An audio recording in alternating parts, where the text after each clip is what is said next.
Meu nome é Maria Luísa e agora eu darei início à apresentação do nosso projeto Empório do Diabético.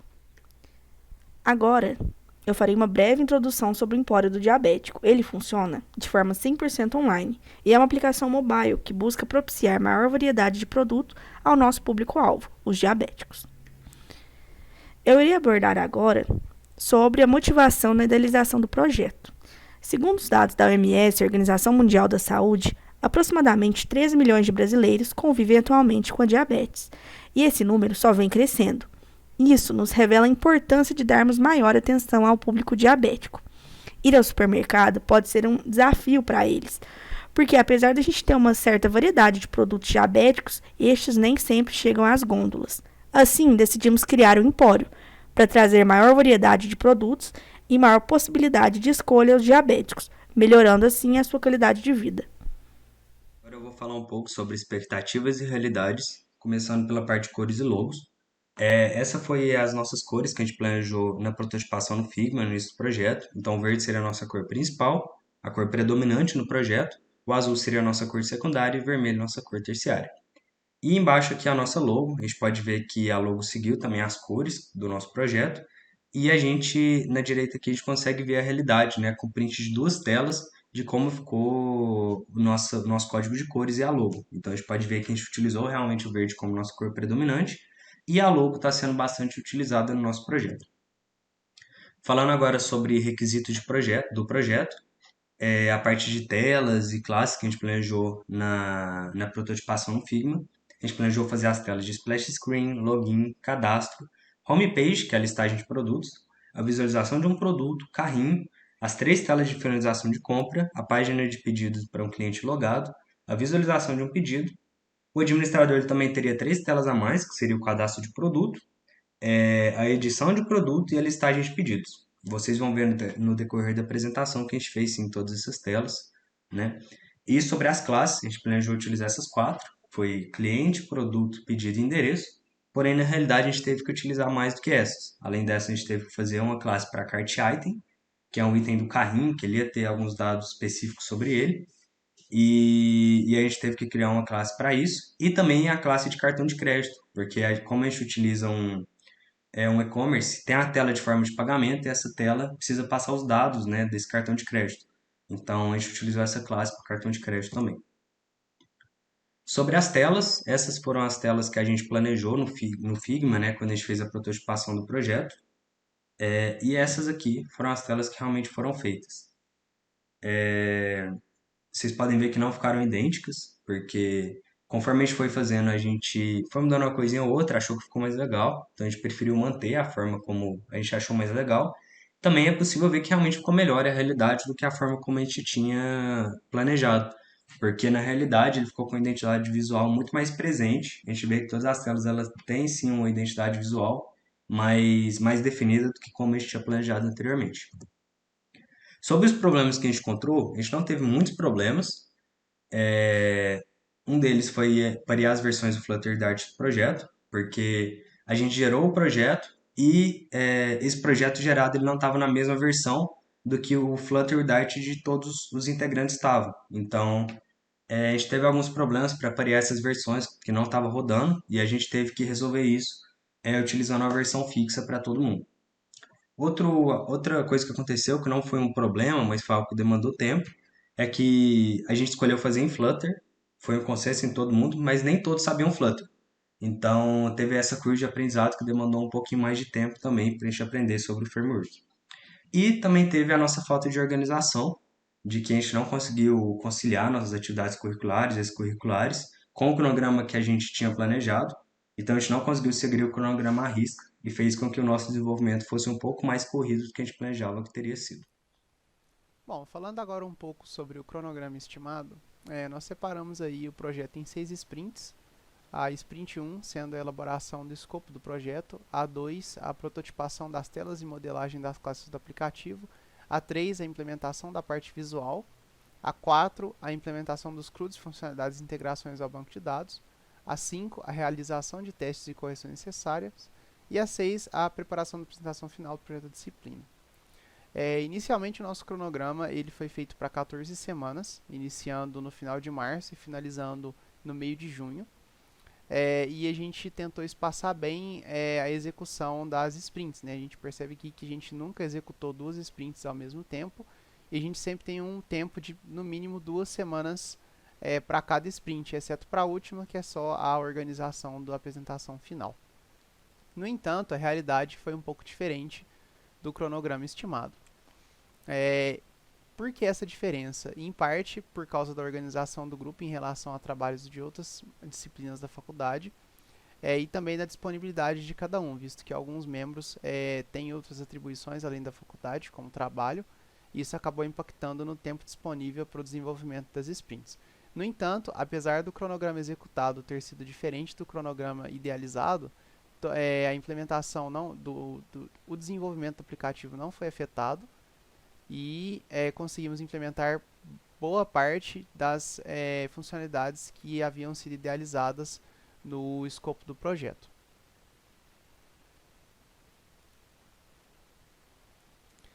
Agora temos aqui um gráfico da contribuição dos desenvolvedores medido pelos commits, pela data dos commits no projeto.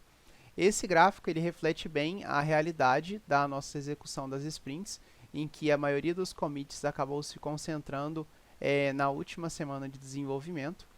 E eu vou falar um pouco agora sobre como foi esse desenvolvimento. As semanas mais ativas de desenvolvimento em si foram 4 semanas. A gente percebe que começou no meio de maio e finalizou no começo de julho. E na primeira semana a gente percebe que apenas o Guilherme conseguiu participar por questão de disponibilidade dele e de pouca disponibilidade dos demais.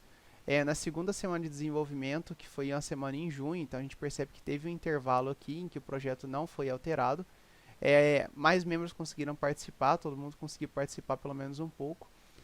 Na semana seguinte, apenas o Nathan conseguiu participar.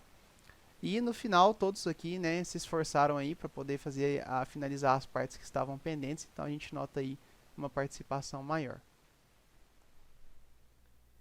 Bom, então falando um pouco sobre quais itens foram inovadores no nosso projeto, a gente deu uma olhada e não achou nenhum aplicativo que era assim já famoso, que tinha essa intenção de levar o público-alvo diabético uns produtos mais selecionados, mais ideais.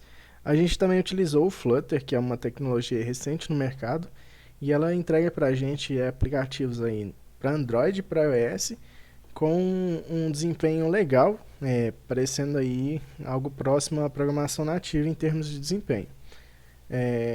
Além disso, o Flutter é legal porque ele apresenta uma curva de aprendizado bem rápida, Então é bem tranquilo de aprender o Flutter, porque o Dart é uma linguagem mais simplificada, uma linguagem mais intuitiva, e também porque ele é orientado ao design. Então fica mais fácil você pensar de como que vai construir o layout da tela, como que você vai programar. Além disso, a gente aí procurou fazer interfaces e telas intuitivas, para facilitar o público-alvo a realizar a navegação e a compra no Empório do Diabético. Aí falando um pouco mais sobre quais tecnologias que a gente utilizou no projeto, a gente pode começar com o Flutter, que, igual eu falei, ele foi utilizado para fazer o aplicativo, A gente conseguiu fazer ele para Android. Para fazer para iOS a gente precisa de um Mac para compilar, mas a gente já conseguiu testar no Android. O Firebase, para a gente gravar e utilizar como banco de dados, a gente gravar as informações, e também a gente utilizar ele como storage para armazenar as nossas imagens, e aí a gente pega a URL dessa imagem para exibir no aplicativo como uma ilustração. A gente utilizou o Figma para fazer os protótipos e ver como que ia ficar cada tela, para a gente pensar como que ficaria legal o design de cada tela. Para o versionamento a gente utilizou o Git e utilizou o GitLab para armazenar o código e a gente poder trabalhar em grupo aí. A gente utilizou o Discord para a gente fazer algumas chamadas aí em grupo e o Canva para apresentar aqui, para montar essa apresentação. Muito obrigado pela atenção. Agora a gente vai mostrar um pouco do app, como que ele está funcionando. Agora eu vou mostrar as telas aqui do aplicativo.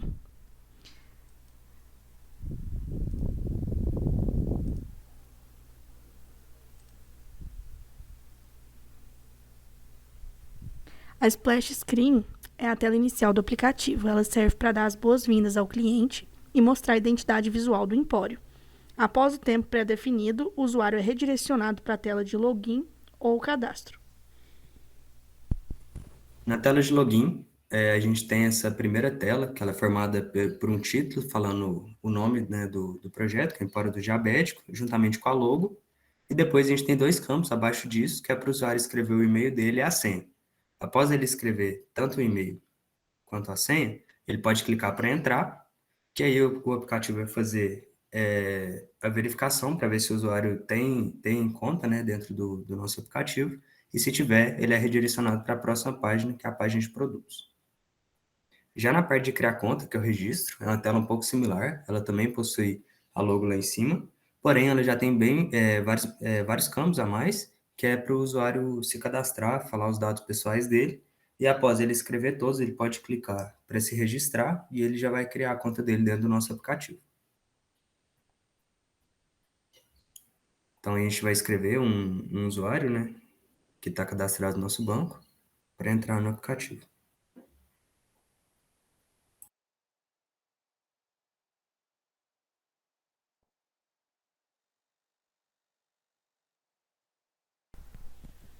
Bom, agora falando um pouco sobre a homepage e a listagem de produtos, a home ela é formada aqui, né, pela listagem de produtos, que é uma lista que a gente vai descendo. Aí a gente tem um grid de 2 espaços aqui, que mostra aqui um card com a imagem do produto, o título dele e o valor.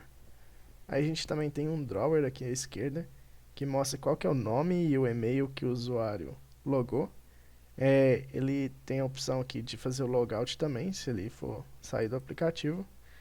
E aqui embaixo também a gente também tem um bottom navigation que alterna entre as telas de produto, pedidos e carrinho. Aí essas a gente vai mostrar daqui a pouco. Então aqui a listagem, a gente consegue ver os vários produtos que estão cadastrados aqui na base de dados, né? E as imagens também. Aí quando a gente clica, a gente vai para a tela que visualiza um produto. Na tela de visualização de produto, ela é uma tela que possui o título ali em cima do nosso projeto. Depois mostra a imagem do produto que a pessoa clicou.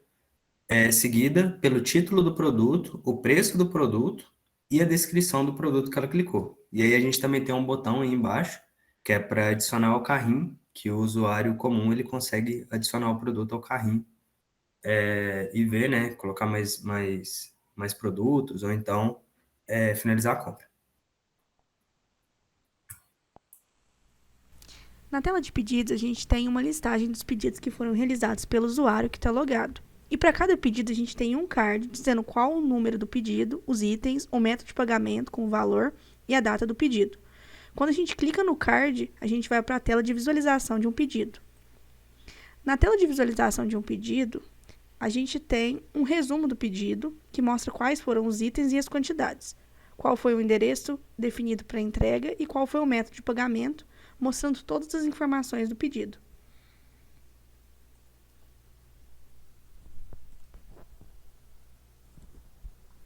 Agora falando na parte do carrinho, quando a gente adiciona algum produto aqui, ele vem para o carrinho, aí a gente vai ter os itens que estão no carrinho, a quantidade. Se a gente quiser, a gente pode reduzir ou aumentar a quantidade, deslizando para o lado ou para o outro. E ele vai atualizando aqui o total e também o subtotal, né? E ele mostra aqui para baixo o que foi feito, se foi adicionado, foi retirado. É também possível aqui fazer a limpeza do carrinho, caso a gente não queira mais os produtos que estão nele. E ele fica todo zerado de novo. Aí eu vou adicionar aqui algum produto para a gente ir para a parte do checkout.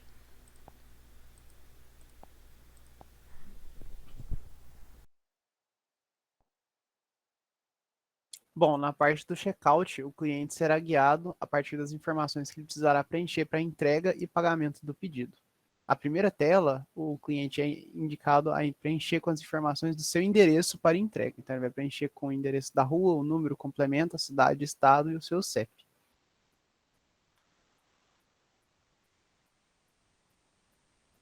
Na tela seguinte, ele é indicado a preencher as informações do pagamento, que é feito via cartão. Então, ele preencherá com as informações do cartão, que são o número, o nome, o CPF, a validade, o CVV, e ele também será indicado a escolher a forma de pagamento, que é selecionada entre à vista e várias formas de parcelamento através de um botão drop-down.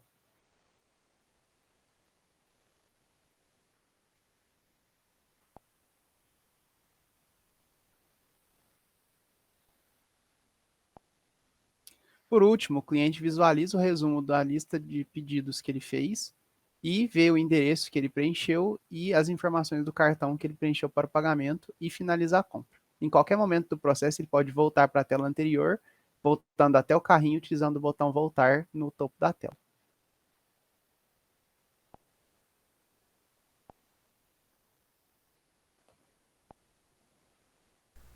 Aí a gente vê que o pedido foi realizado aqui, ele é listado na tela de pedidos. A gente pode conferir aqui os itens que ele foi feito e o método de pagamento. Agora a gente vai entrar com o usuário administrador para mostrar a parte de cadastro de produtos.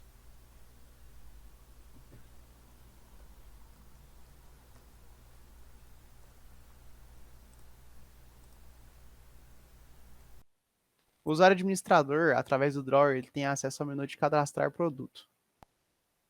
Nesse menu, ele vai inserir uma imagem, o nome, o valor e a descrição de um produto. A imagem é sempre selecionada a partir da galeria do telefone. Essa mesma tela ela pode ser utilizada para a edição do produto. No caso, durante uma edição, um produto seria puxado do banco de dados, exibindo a imagem, nome, valor e descrição, permitindo que o usuário os altere. Ao finalizar a inserção, o usuário é alertado que deu certo por um toaster e ele retorna para a listagem de produtos.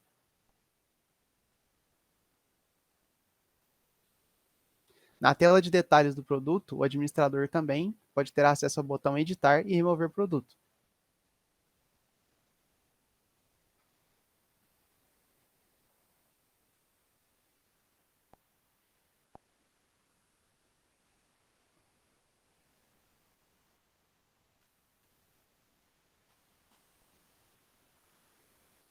A outra função do detalhe é o remover, que remove o produto do banco e da listagem.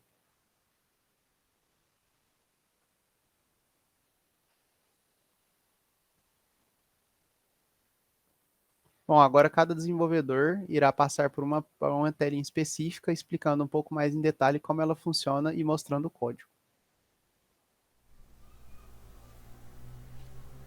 Bom, primeiro eu vou mostrar pra gente a nossa tela aqui, home, do nosso aplicativo e como que ela foi feita. A página home é essa que tem aqui o nosso drawer, né, que aparece aqui. É aqui a listagem de produtos e tem aqui essa navegação aqui embaixo. Então, para a gente utilizar ela, a gente vai ter aqui uma lista de quais são as telas que vão ser passadas. Em seguida, a gente vai ter um app bar, que é esse que fica aqui em cima. Ele fica dentro do scaffold, né, que monta para a gente o nosso layout. Aí a gente vai ter o app bar, que fica aqui em cima, com o botão do drawer, o nosso título. E quando ele está aqui na página do carrinho, ele mostra a lixeirinha. Esse app bar a gente personalizou, então a maior configuração dele está dentro desse Get Import App Bar. Em seguida a gente vai ter um drawer, que é esse que aparece aqui na esquerda quando a gente clica, que tem aqui o nome do usuário, o e-mail e as opções. Aí a gente vai ter também o Bottom Navigation Bar, que é esse que aparece aqui embaixo, que a gente pode clicar, que tem aqui os ícones de produto, de pedido, de carrinho. E aí quando a gente clica, né, ele chama essa função OnTap, que troca aqui o index que está sendo exibido. Então ele toca qual que é a tela que está aparecendo. E aqui embaixo a gente tem aqui a função que é chamada quando a gente clica aqui na lixeira, que é para limpar o nosso carrinho. Aí, vou mostrar agora a parte do conteúdo aqui da página de produtos. Quando a gente está nela, ele chama aqui para a gente um Stream Builder. O Stream Builder ele vai criar uma streaming, né, que ele vai ficar assistindo o Firebase, o nosso banco de dados, e vai ver se tem alguma modificação. Se tiver alguma modificação, ele vai trocar aqui no nosso aplicativo a nossa lista para uma lista atualizada. Então, se o administrador atualizar o preço lá, o usuário que está utilizando o aplicativo, ele vai ter o preço alterado aqui também, porque tem uma string para o branco, observando se tem alguma alteração. E aí tem algumas validações, né? Se não tiver terminado a conexão, ele fica com um círculo a progresso para mostrar que está carregando. A gente tem uma container de erro, se der algum erro, aí a gente mostra para o usuário. Agora, se ele receber a informação, ele vai chamar esse método aqui, que vai salvar essa informação em uma lista de produtos e vai chamar a tela que faz o grid do produto. Nessa tela do grid do produto, ele vai chamar aqui esse grid view, setando como 2 colunas, né, que a gente vai utilizar. E aí ele tem esse gerador de lista aqui, que vai, para cada produto que ele tiver, ele vai gerar um card desse tipo aqui, que é o nosso Product Card do Home Grid View. Então, para cada produto que tiver na lista, ele vai gerar um card que vai ser incluído nesse Grid View. Aí esse card nosso, ele vai ter alguns detalhes, né? Ele começa com essa função aqui, que é chamada quando você clica. Então, quando você clica, ele chama a tela Product Detail, passando qual que foi o produto que você criou. Aí ele faz a navegação para a tela nova, né? Ele dá um push para a tela nova. Aí, em seguida, ele vai ter o layout mesmo do card. Então, a gente tem uma coluna. Aí, nessa coluna, a gente tem a imagem que vai aparecer. Aí, depois, a gente tem um padding para distanciar o texto da imagem. A gente tem, primeiro, um texto que vai mostrar qual que é o título do produto. Depois, a gente vai ter aqui uma coluna, uma linha, que vai alinhar aqui certinho o nosso texto, que vai ser o valor do produto. Então, esse card aqui, ele monta cada um desses produtos aqui, que é mostrado aqui no nosso Grid View, com 2 colunas. E aí, quando você clica nele, ele vai para a tela que detalha cada produto. Vou passar bem rapidamente sobre um dos códigos que eu fiz, que é a parte de detalhes de um produto. Essa tela é uma tela bem simples. Primeiramente, ela tem aqui uma função que checa se o usuário é admin, e caso ele for admin, ele vai setar essa variável true, essa variável admin view como true, e vai mostrar algumas coisas a mais na tela para esse usuário. Aí, falando sobre os widgets. Primeiramente, a gente tem um scaffold, que tem um app bar, o topo, né, igual a todos do projeto, seguido aqui por um scroll view, baseado em uma coluna, porque todos os widgets vão estar alinhados um embaixo do outro. O nosso primeiro item vai ser a imagem do produto, depois a gente vai ter um texto contendo o nome do produto, depois um texto contendo o preço do produto, depois um texto escrito a descrição do produto, seguido pela realmente descrição do nosso produto que ele clicou. Depois disso, a gente tem os nossos botões. Então, primeiro é um botão que aparece para todo mundo, que é o botão de adicionar ao carrinho, em que quando a pessoa clica, ela adiciona esse produto ao carrinho. E aí tem outros 2 botões que só vão aparecer caso a pessoa for de mim, que é o botão de editar o produto e o botão de remover o produto, né, da visualização. Então, o de mim ele tem 2 telas a mais, 2 botões a mais quando ele entra na tela do que o usuário comum que entra no aplicativo. Eu vou falar aqui um pouco mais em detalhes sobre a parte de adicionar e editar um produto, porque é legal que ela ficou na mesma tela, né? Então, quando eu passo um produto, ele entende que você vai editar, e quando eu não passo um produto, que seria, por exemplo, eu acessando aqui pelo drawer, ele entende que você está adicionando. Então, eu vou vir aqui para adicionar um novo produto. E aqui, né, a gente instanciou a tela. A gente tem aqui o init state, que ele é um hook, que ele é chamado quando a tela é inserida na árvore de telas. Então aqui ele verifica se o produto é nulo, né? E aí ele sabe que não é um edit, e se for diferente de nulo, ele sabe que é um edit. E aí aqui ele já preencheria, né, os campos de todos os campos aqui com as informações do produto, né? Que seria o que acontece quando eu faço isso aqui, ó. Ele já vem preenchido com as informações do produto que eu selecionei. Esse isEdit, ele também serve para mudar algumas coisas, como por exemplo, essa string aqui, ela é uma string que ela muda, né, se for uma operação de editar. Caso não seja, ele vai ficar como cadastrar produto, que seria o padrão. Outra parte legal, diferente do que a gente trabalhou na matéria, seria a parte do Image Picker, que é esse código aqui, ó. Ele é uma biblioteca do Dart/Flutter, né? Que quando eu clico aqui, ele passa o problema para o Android, né? Então o Android aqui vai abrir a galeria, permitir que eu selecione uma imagem. Então aqui, nesse momento, eu estou esperando esse arquivo aqui retornar. Então quando ele retorna, eu já coloco o caminho da imagem e passo a exibir ela aqui por cima do container. Eu vou mostrar agora a classe dos usuários. A gente tem primeiro os atributos dela, como ID, nome, e-mail, CPF. Em seguida, a gente vai ter um construtor. A gente vai ter também uma função de toString para a gente poder ver os atributos do usuário do console durante a programação. A gente tem um método que chama toJSON, que vai transformar nosso usuário em um objeto JSON para a gente poder salvar no banco de dados.